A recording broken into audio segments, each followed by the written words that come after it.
你的設備需要維修嗎？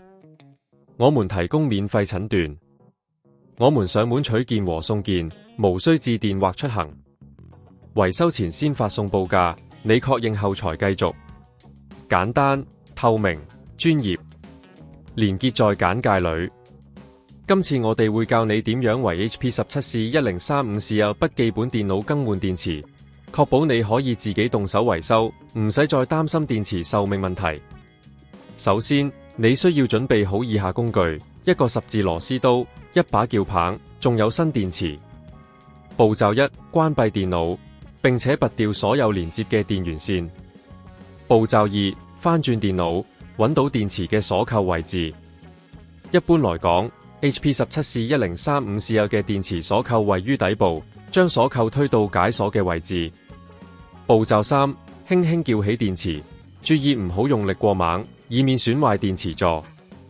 步驟4：將新電池放入空位，確保電池嘅接觸點對準無阻。步驟5：將鎖扣推回鎖定位置，確保電池穩固。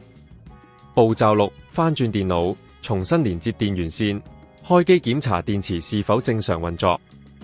如果你發現電池仍然有問題，或者不想自己動手，我哋提供免費診斷服務，幫你檢查電腦嘅其他硬件問題。只需聯絡我哋，即可安排上門取件服務，方便快捷。另外，我哋會提供維修前報價，讓你對於維修費用有清晰嘅了解，無需擔心額外嘅隱藏費用。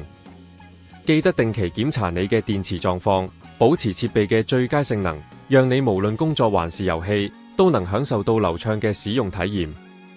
你的設備需要維修嗎？我們提供免費診斷，我們上門取件和送件，無需致電或出行。